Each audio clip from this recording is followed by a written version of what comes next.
everybody, hope you're doing well. Welcome back to another video. This is my third annual book awards for content from 2024. I love compiling these like awards and filming them and making the spreads in my reading journal. But yeah, this year instead of 24 awards there is 22. Most are the same, some I've sort of put together in a sense, and also I've changed it to just be that if the book wins that award, it wins that award. Like there's no limit to how many it can win or be nominated for. Maybe I'm gonna change it back or whatever, but this is just how it is for this year. So yeah, nearly all of them I have spoken about in my best and worst books of the year, but not all. I'm gonna try and not take too long on this, maybe just say why I think it's won that award. And yeah, there is still like 4 nominees and then 1 winner. And without further ado, let's get started with my most impactful read. And the nominees are Les Miserables by Victor Hugo, translated from French by Norman Denny. I've been reading this for a whole year. On Earth We're Briefly Gorgeous by Ocean Vuong, Kind of Spark by Elle McNicol, and Hex by Jenny Fagan. The winner for most impactful read goes to Hex by Jenny Fagan. I think just because it is so short and to pack such a punch and to leave like a lasting impact on me, and I do think about this story and sort of like what was explored in it a lot.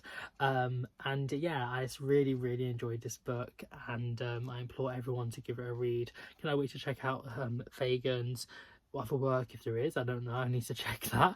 But also more in the Darkland Tales series of books. Next award is for the most unique book, and the nominees are LMNOP by Mark Dunn.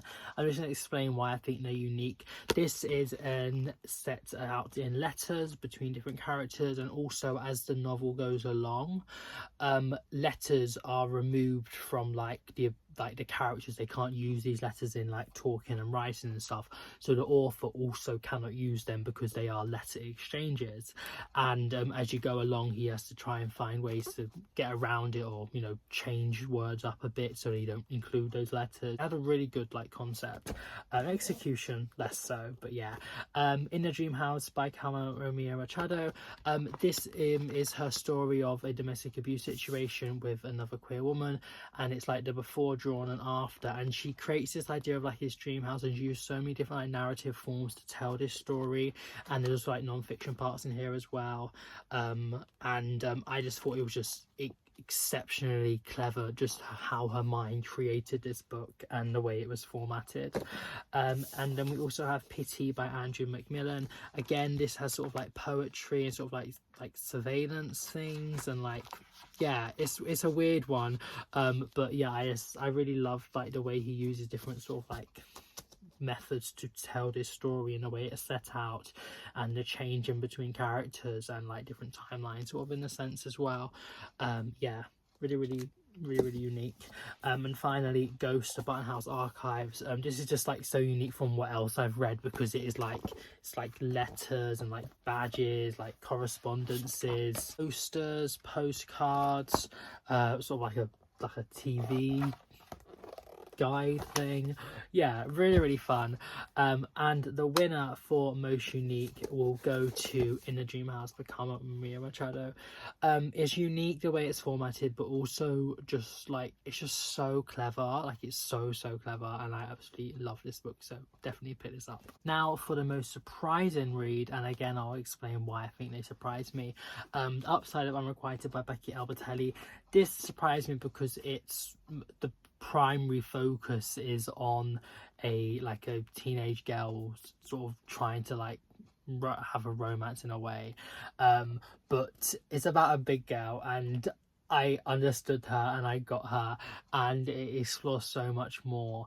And yeah, and it's like straight as well for them. Like, there's queer characters, but like she's straight, and usually I don't really care that much about straight romances, but like I said, it is so much more than that. Best Friend's Exorcism by Grady Hendrix, just because like, it's just sort of like a horror, sort of like a thriller. I thought it was maybe a bit like slashery and a bit like, you know, like weird, and yeah, whilst those parts are obviously in it, I like them, but I just think the like coming of age aspects and like the 80s references and the relationship between the two like main characters was just such a delight to read. I just really enjoyed it for that reason. Warrior Queens and White Revolutionaries by Kate Moss, just because it's just like a straight non-fiction. Like, it's not like it's not memoir-y, but like there's like, it's some like autobiography ish parts, but like for the most part it is just telling you about all these different women, nearly 1,000 throughout history, and like different ethnicities, races,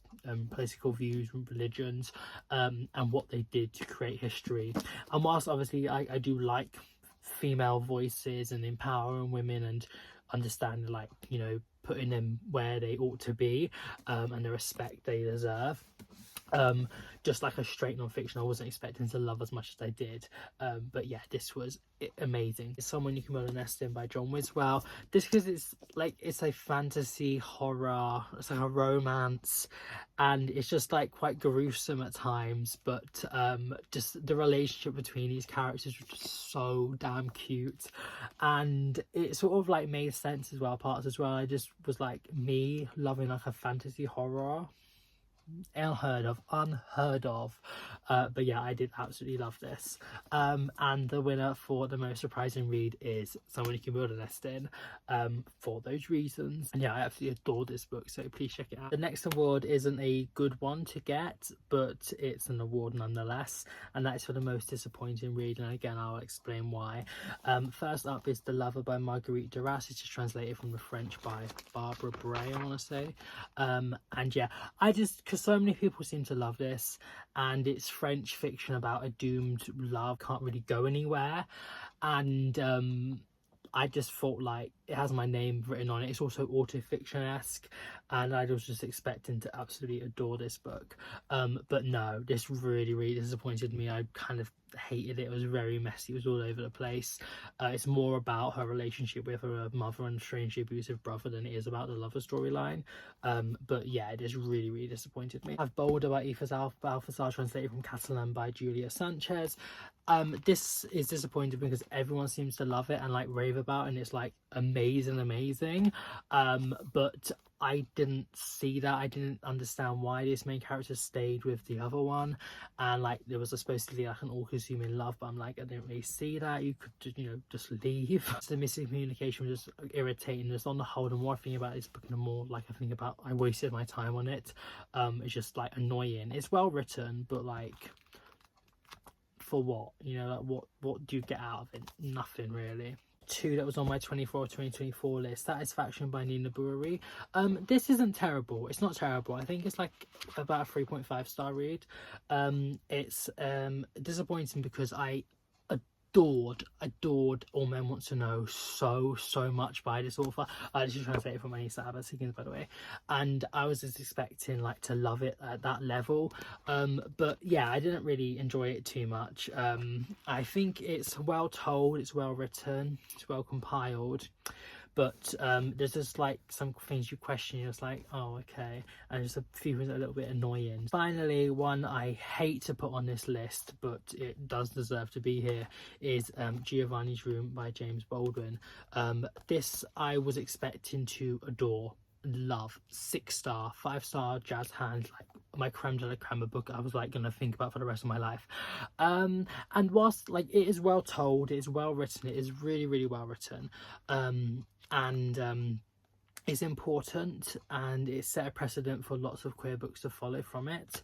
However, there is issues that I don't think people really ever seem to talk about, the main one being misogyny in this book. And whilst the characters, you know, you don't have to have lovable characters or likable characters, but when there's sort of like things that they express, sort of like these misogynistic attitudes, and it's something that is like used as the butt of a joke, and it's what they bond over and laugh about, it's just like, you know, you kind of maybe should say something in like the contrast to these viewpoints, and it makes you sort of think like, is that the author's maybe thinking or not? I don't think it is, but like it just lacked the nuance, I guess, in that part, and it is quite not very nice to read. Also there's untranslated French in here quite a lot of the time, which like I can't understand. So it's just a little bit annoying. Like once or twice is okay, but like when it's like over 10, like 11 times, it's a bit frustrating. And also like there's quite like long-winded passages that just sort of like go off, and you're just like, you can't really understand what he's trying to say fully. So yeah, but I would recommend it. I'm glad I read it. I'm disappointed by it, and this is the one I think is the most disappointing personally, so it does win this award. It's not the worst on here, it's probably the best of these four, but I was expecting so much more. And also I guess I've read quite a few similar story arcs, or you know, about a doomed queer love at a time where it cannot be accepted and won't really go anywhere, that have just been so much more better, and maybe they've been inspired by this, but I read it, you know, after them, so I have to sort of compare in a way. So yeah, this is the most disappointing read. Next is my funniest read, and we have The Twat Files by Dawn French, Game On by Matt Kane, Kunk on Everything by Philomena Kunk or Diane Morgan, and One Love by Matt Kane. And the winner of this award goes to Kunk on Everything by Philomena Kunk. I absolutely adore this woman, and I've watched all the shows that she's done, and I just love Diane Morgan. I love this character. She's so witty and funny, and I just love the way that like she thinks she's telling you the hard facts and the truth, and when they're blatantly wrong, it just makes it like even more funnier. And this was just such a great book to sort of, you know, read in between like heavier ones or whatever, and it was just like fun to just get away. And yeah, I learned a few things, but also there is blatant lies in here, but yeah, I really love this, and I would so recommend picking it up. Next is The Saddest Read, and the nominees are In Memoriam by Alice Wynne, Kind of Spark by Elle McNicol, On Earth We're Briefly Gorgeous by Ocean Vuong, Last Bridge of Scotland by Philippa Paris. And the winner of this award goes to On Earth We Were Briefly Gorgeous by Ocean Vuong, I think.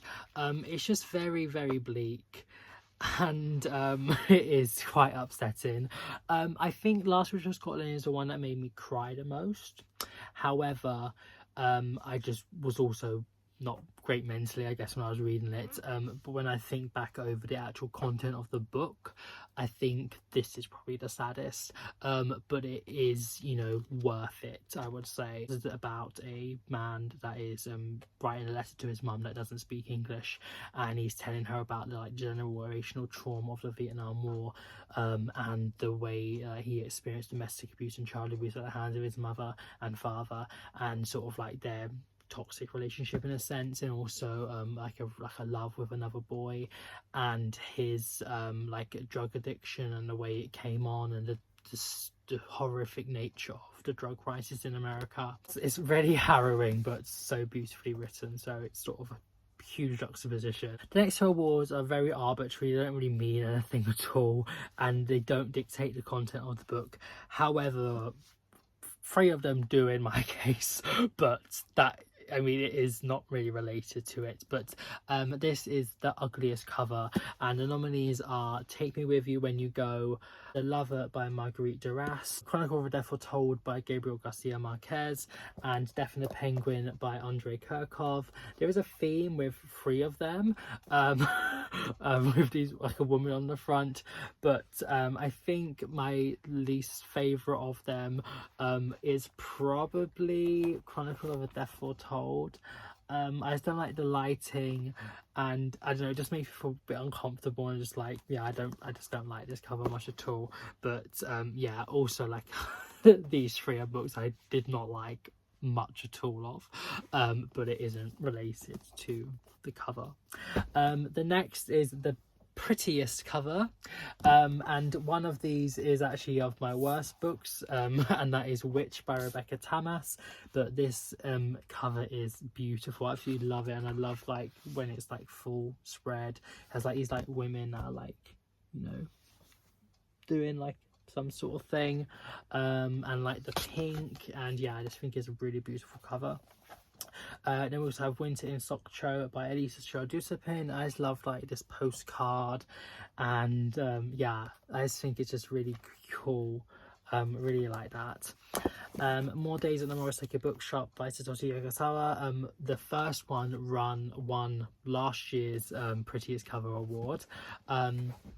It's very, very strong nominee here. And finally, Autobiography by Christina Lauren. This is quite hard, and I haven't actually chosen right at the moment. Also, like when you think about the meaning of the actual book with this one, the book and the mounting is very important to it. But yeah, I think he's done it again. I think Yagasawa's done it again, because this cover is just so beautiful. I love it so much. I just love like the books and the little cat and the people and like the little bookshop. I just think it is beautiful.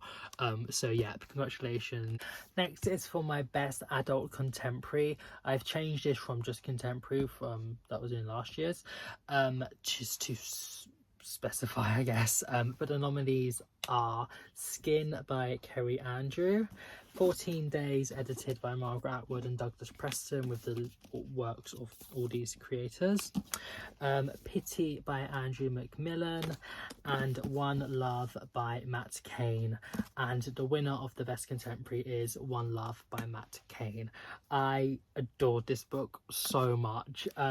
It starts in 2002, and we get chapters from then up until 2022, and it's following Danny and Guy, who meet at Manchester Uni. They're both trying to get away from like repressing their sexuality and want to explore it here, and they become like best friends, and Danny starts loving Guy, but he doesn't tell him, but he is planning to tell him during the Manchester Pride weekend, which is set in 2022, and that is over a few days, whilst the other chapters are over like 20 years. And it is exploring their relationship over these last 20 years, and like the working world, and you know, relationships they've had and friendships and all that sort of stuff and things they've gone through.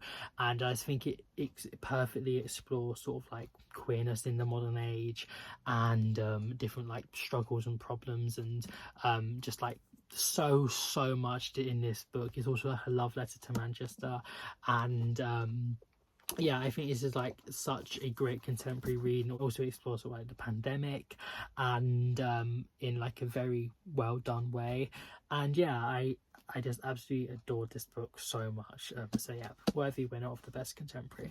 Next is the best historical, and the nominees are Learned by Heart by Emma Donoghue, Hex by Jenny Fagan, In Memoriam by Alice Wynne, and The Last Wish of Scotland by Philip Paris. And the winner is The Last Wish of Scotland by Philip Paris. I absolutely adored this book so much. I was on like a witchy adjacent like binge of reading books with these themes.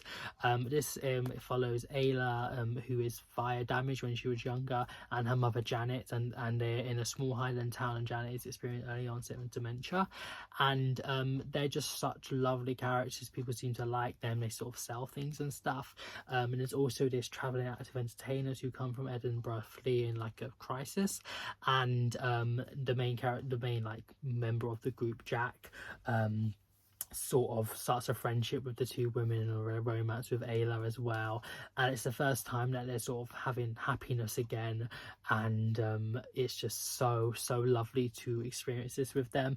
But then this new reverend comes, and he thinks that they look and act different, and it's weird, and accuses them of being witches. These are the last two women that were accused of witchcraft in the UK, and it explores sort of like the trial and things after that, but I won't say any more. But I just think just like the setting and the character and just everything was just so good, and I absolutely just loved this book. It did make me cry, like I said, the most, but I just was thinking about these characters and how lovely they were and the things that they went through, and it was just so harrowing and sad, and just because they were different, just because they looked different or acted different, and also because they were women during this time. And it just makes you think about like so many women that were, you know, accused and murdered for absolutely nothing. just for being born a woman. And yeah, I just think it's just a great book, and definitely the worthy winner of the best historical. Now I have combined fantasy and horror into one category, and the nominees for the best of these genres is Hex by Jenny Fagan, Camp Damascus by Chuck Tingle, My Best Friend's Exorcism by Grady Hendrix, and Someone You Can Build a Nest In by John Wiswell. I didn't really read that many this year, but these were the best of those two genres, and the worthy winner is Someone You Can Build a Nest In by John Wiswell. Like I said, absolutely adored this book, and it was just really, really good, and like it is like fantasy and horror both, and I just think like those parts were sort of gruesome, and maybe like that's why I didn't like absolutely clinch me 5-star love it. It's a 4.75, but yeah, I just absolutely adored it, and I did sort of get on board with those parts as well. Next is the best classic, and the nominees are Giovanni's Room by James Baldwin, The Inseparables by Simone de Beauvoir, translated from the French by Lauren Elkin, Les Miserables by Victor Hugo, and Are You There, God, It's Me, Margaret. But the author has just blanked me. I cannot remember at all. I did read this physically, but I've since unhauled it. I didn't read like that many classics, but most of the ones I did weren't really that good.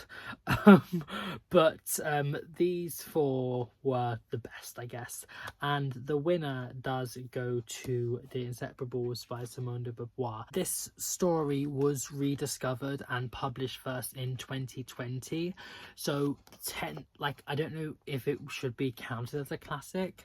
However, like when it was written and if it had been published then, it would be called one, and this is the vintage like classics edition, isn't it? Yeah, so I'm counting it and I'm including it as the winner, because I also love this book so much. It is a straight 5-star, absolutely amazing, but if I wasn't going to include this, it would be Les Mis.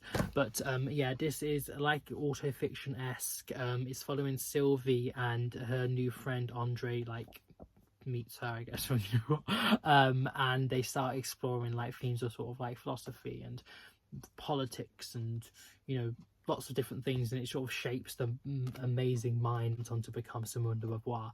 And it also explores sort of like the place of women and the way sort of they were just brought up to, you know, either be like a mother and have a family and that's your life, or become like a nun. And obviously we have heard of Simone de Beauvoir, what she went on to do and become, and the woman she was, but we don't know of Zaza, and that is who Andre was based off of.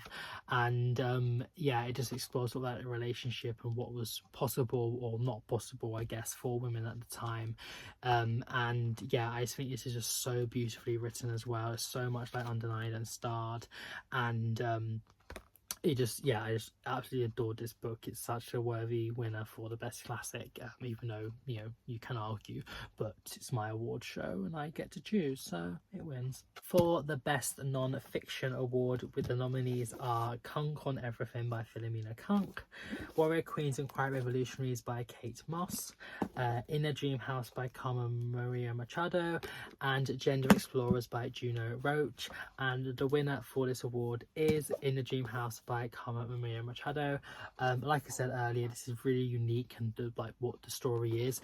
Also, it's like parts like non-fiction about like the place of you know, domestic abuse, and exploring it from like a queer lens and a female lens, and the merging of the two, and the inherent sort of like misogyny and sexism and lesbophobia and homophobia like apparent in the way we talk about it, and people maybe not like understanding that women can be perpetrators of domestic abuse, and queer women as well. And also sort of like talks about like queerness, like villainry, and just so much. This book is a powerhouse, and it's so clever as well, and I absolutely adored it. Next is my best translated read, and once again, translated books just weren't really hitting this year, and usually I love them, but in my 20 like worst of the year, 10 were translated works, and I don't like that. I need to change that for this year. Hopefully like I will like them more. But anyway, the nominees are More Days at the Murasaki Bookshop by Satoshi Yagasawa, The Love of Singular Men by Victor Haringa, which is translated from Portuguese by James Young. My Mother Says by Stein Pilgar, translated from the Danish by Hunter Simpson, and The Inseparables by Simone de Beauvoir. And the winner of this award goes to The Inseparables by Simone de Beauvoir. Like I told you earlier, I just loved this book. It's quite like upsetting and sad, but I just thought it was amazing, and the translation is so beautiful as well, and I do feel like it stayed true to what she was trying to say. It wasn't clunky, it flowed amazingly, and you really get a sense of the beauty of the writing. So yeah, worthy winner. The next award is for my best non-novel, and this doesn't include any non-fiction books, but it's basically the emergence of the best poetry award, considering I didn't really read that much poetry, or that much poetry that really like hit me, and also I wanted to include two other books that were some of my favorite of the year, but yeah, anyway, the nominees are Translations by Brian Friel. This is a play. At Least This I Know by Andreas and Orderica, which is a poetry collection.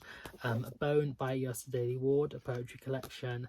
And The Ghost of Button House Archives by these amazing people, and this like I said, it's sort of like archives and stuff, and the winner for this award goes to Bone by Yasa Daly Ward.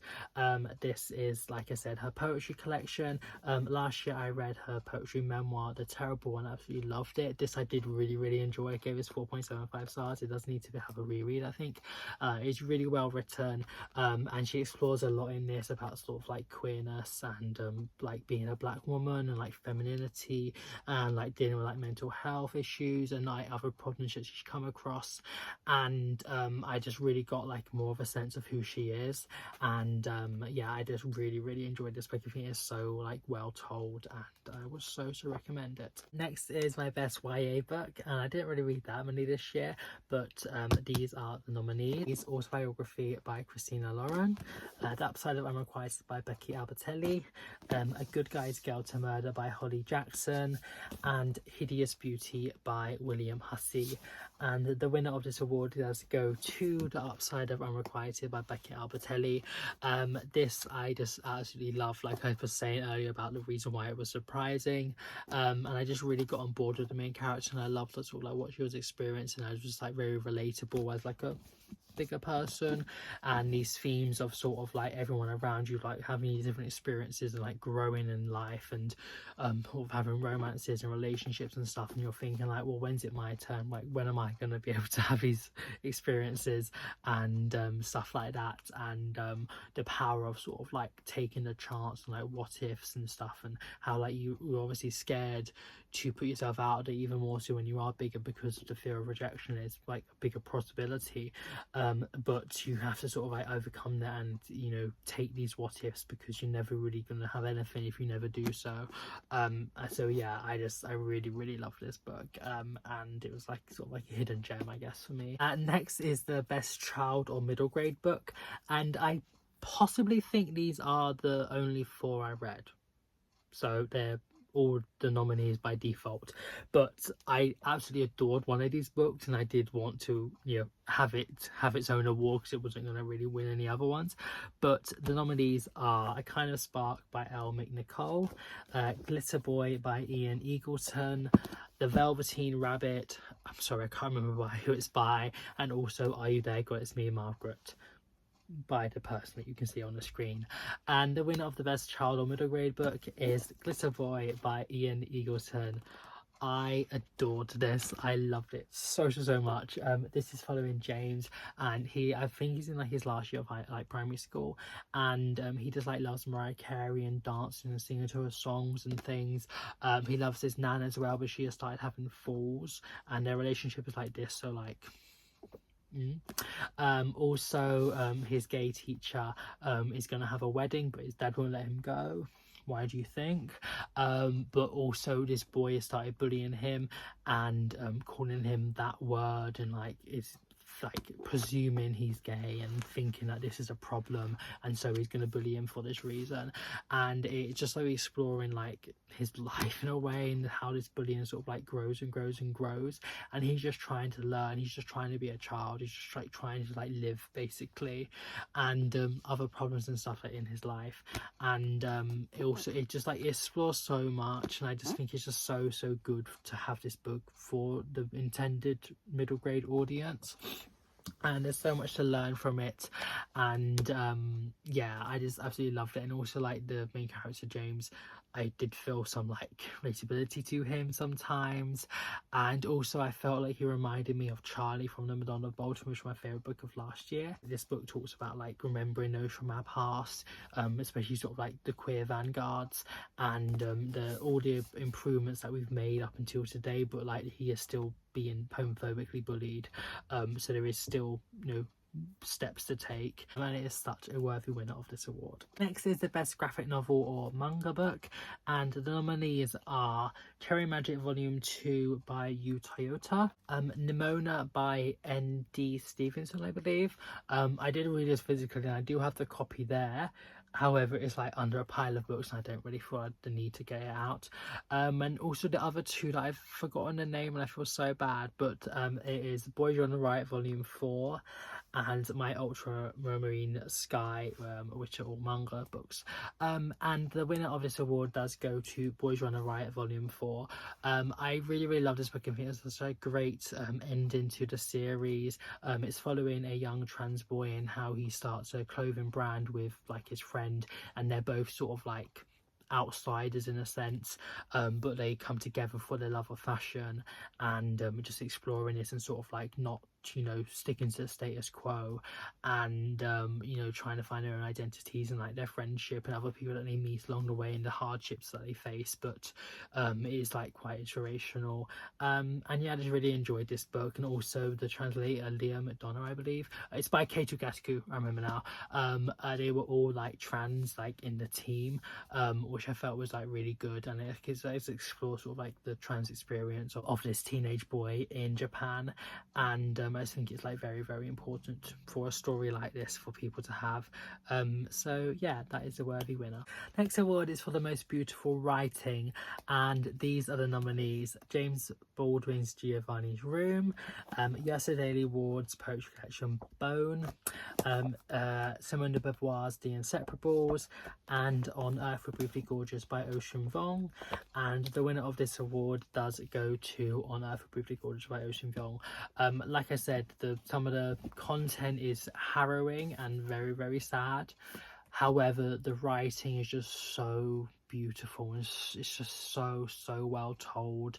And yeah, like there's so much underlined, so much starred, so much to take away from this book. And the way he writes things does read like poetry, because he is a poet and I do need to read his poetry. And yeah, it's just a delight to read, but obviously with the caveat of some of the content. But yeah, a worthy winner. But equally, all four of them have amazing writing, and I would really recommend all of them. Next is for my best almost 5 stars, so they're 4.75 stars basically, and they just didn't have that final clenching factor to make it a full-blown 5-star I love you book. But the nominees are Pity by Andrew Macmillan. I think it's just a little bit too short to fully get engrossed within the characters' lives and to have all the threads, you know, pulled together, but it is still well worth a read. Bone by Daily Ward. I just think maybe it didn't live up to my expectation from her poetry memoir, and maybe like not all the poems like hit that hard, but still, like I said, so worth your time. It is really good. The Girl with the Louder Voice by Abby Dare. I absolutely adored this character so much. She holds you from page 1 right to the end. She does not let you go one single bit. She's such a ray of hope and joy, and I just loved being in her company despite the horrific and harrowing things she does endure during the book. Loved her like determination to sort of like try and find a better life for herself. And yeah, it's just maybe it dragged a little bit, and there's a few plot points that maybe I didn't fully like, but on the whole it is an amazing read. And When You Can Build a Nest In by John Wiswell just because maybe it was a little bit gruesome, a bit too much sometimes. Parts of, you know, what was happening wasn't wholly understandable to my brain anyway. And yeah, the winner of this award does go to Someone Who Built a Nest In by John Wiswell. It's the third award it's won tonight, so huge congratulations. The first in the history of the awards to win 3. And yeah, I just really enjoyed this. Penultimately is the worst award to get, however it is still an award nonetheless, and this is for the worst book of the year. And if you have seen this and also the best one, you would know the winner, but we shall still go through the nominees. The Chronicle of a Death Foretold by Gabriel Garcia Marquez, which is translated from Spanish by Gregory Rabassa. Witch by Rebecca Tamas. Mammoth by Eva Balthasar, translated from Catalan by Julia Sanchez. And The Bloody Chamber by Angela Carter. And the winner of the worst read of 2024 does go to Chronicle of a Death Foretold by Gabriel Garcia Marquez. I just think all the characters in a way blended into the same person, and they all say exactly the same thing, that they knew that this murder was going to happen but they didn't really do anything. They all sort of like are related to one another in some way, and it's just a really irritating read, and like literally nothing gets said really. And yeah, I just really didn't like it. The writing was just very, very clunky and sort of stop start and just doesn't flow well. I don't know if that's like a problem like with the translation or the way it was originally written, but it just was unpleasant to read. And yeah, I just really did not like this book at all. It wasn't terrible, like vile. I hated it, but it just was very bad. But a real quick shout out to The Snow Child, was a short story in this collection, which was absolutely disgusting. To finish on a high, we have the best read of 2024, and the nominees are In the Dream House by Carmen Maria Machado, The Inseparables by Simone de Beauvoir, On Earth We're Briefly Gorgeous by Ocean Vuong, and One Love by Matt Cain. It is quite difficult to choose. I do think One Love and On Earth We're Briefly Gorgeous are sort of equally the best. However, I would say One Love just nicks it and is the winner of the best read of the year. I just absolutely adore this book so much. I just love the characters he creates and the experiences they go through. They're just so real and so relatable, and it packs so much into this book. I do think it's his best work. It's not my favorite. I do still prefer The None of Bolton. However, this just, from the breadth of things he tries to do in this book, he achieves them all, and I just loved it. I absolutely love reading his books. They're like crack to me. It makes me go from like laughing to crying to like hugging the book, feeling really happy, feeling sad, you know, all the emotions basically. And yeah, I just think he just does it so well, and is the worthy winner. And he has done the double for having the best book this year as well as last year. And in 2022, I think he had a book that was in like my top 5 as well. So he has definitely cemented himself as my favorite author.